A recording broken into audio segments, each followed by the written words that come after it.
Okay, so are you ready to like get into this? Oh, absolutely. I'm really excited about this one. Yeah, this is gonna be good. We've got a deep dive today into Atomic Habits by James Clear. Yeah, this one's a classic. It is a classic, and it's one of those books that like I feel like everybody's heard of, Right.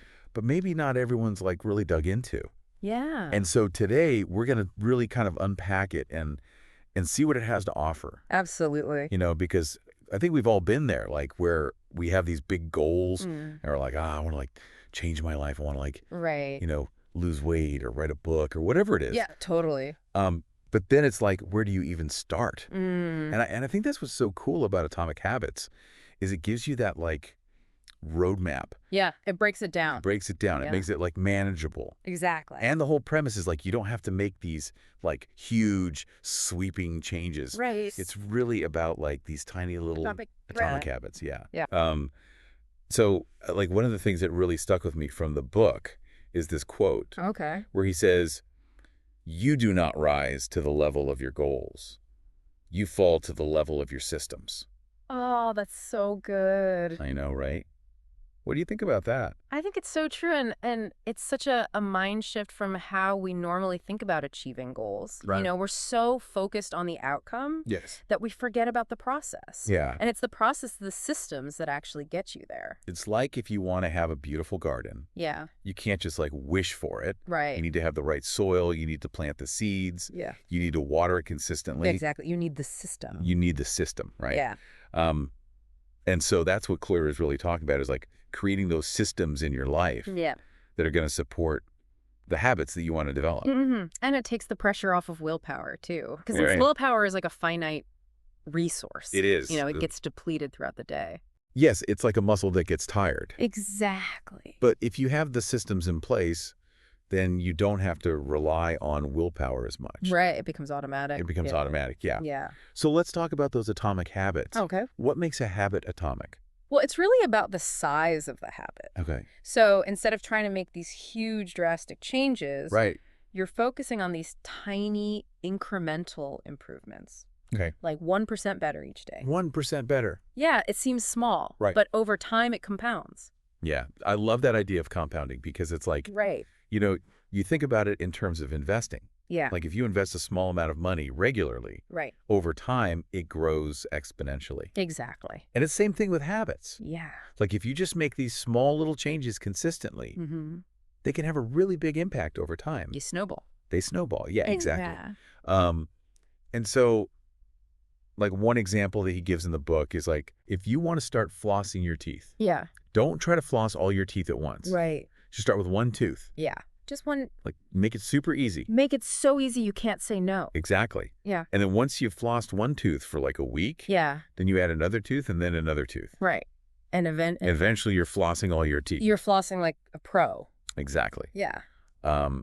So it's really about like breaking it down, Mm-hmm. making it super manageable, and then just being consistent, And building that momentum. building that momentum. Yeah. Yeah. Now, another thing that I thought was really interesting in the book was this idea of identity-based habits.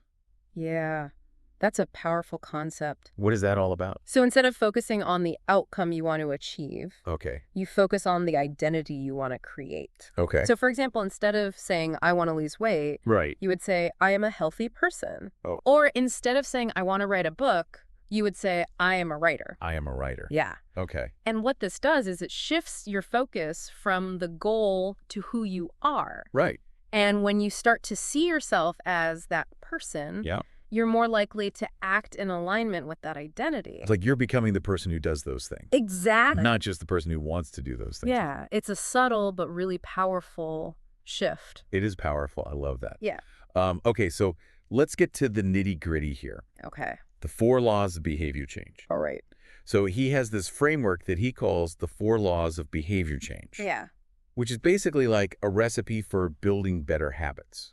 Exactly. So can you walk us through those laws? Absolutely. So the first law is make it obvious. Make it obvious. So this is all about making the cue for your habit really clear and visible. Okay. So, for example, if you want to drink more water, you could leave a full glass on your nightstand. Right. So it's the first thing you see when you wake up. Yeah. Or if you want to go for a run in the morning, Yeah. you could lay out your running clothes the night before. So you see them. Exactly. We can't ignore them. Yeah. Yeah. Okay, that makes sense. So the second law is make it attractive. Make it attractive. So this is all about making your habit appealing and something that you actually want to do. Okay, how do you do that? Well, one way is to pair it with something you already enjoy. Oh, I see. So, for example, if you want to start listening to podcasts while you walk, Okay. you could choose a podcast that you're really excited about. And you love. Yeah. Yeah.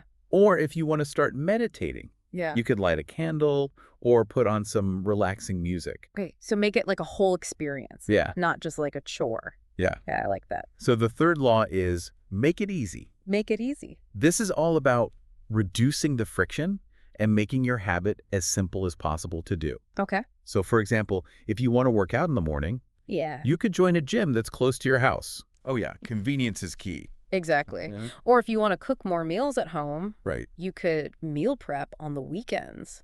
So it's ready to go. Yeah. Yeah, that's a good one. So the fourth law is make it satisfying. Make it satisfying. So this is all about making your habit rewarding so that you're more likely to repeat it.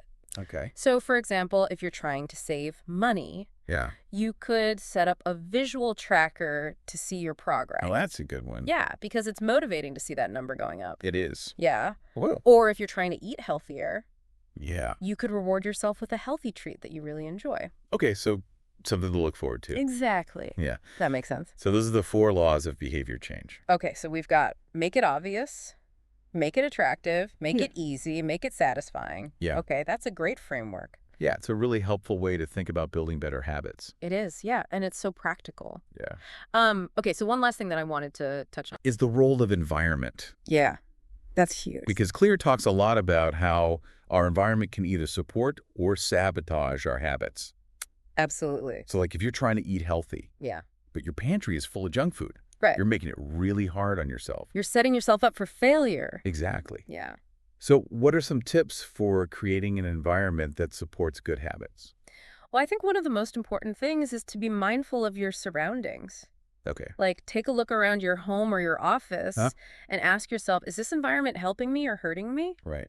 And then you can start to make changes. Like, if Yeah. you're trying to reduce your screen time, Mm-hmm. you could put your phone in a drawer. Out of sight, out of mind. Exactly. Yeah. Or if you're trying to read more, Yeah. you could create a cozy reading nook. I love that idea. Yeah. Make it inviting. Exactly. Yeah. So it's really about being intentional with your space Yes. and designing it in a way that supports your goals. I love that. Yeah. Okay, so to wrap things up, Mm-hmm. I think we've learned a lot from Atomic Habits today. Absolutely. It's a really powerful book with a lot of practical advice. Right. And I think the biggest takeaway for me is that Yeah. small changes can make a big difference. Right. And it's all about being consistent And patient. and patient. Yeah. Yeah. So if you're feeling overwhelmed by your goals, Mm-hmm. just remember to start small, One step at a time. one step at a time, Yeah, and focus on building the systems that will support your success. exactly. Okay, so I want to leave our listeners with a little something to think about. Okay. If you could choose one identity to embrace, Yeah. one that would positively impact your life, Mm-hmm. what would it be? That's a great question. Yeah, like think about it. Yeah. Would you be the type of person who prioritizes their health, or someone who's always learning and growing, Right.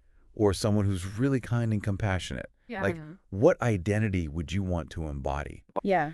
And then once you've chosen that identity, Mm-hmm. start acting in alignment with it. Yeah, let it guide your actions. Exactly. And watch as your atomic habits start to transform your life. I love it. All right, that's it for our deep dive today. Thanks for having me. Thanks for being here. Yeah, this was fun. This was great. All right. Okay. Bye, everyone. Bye.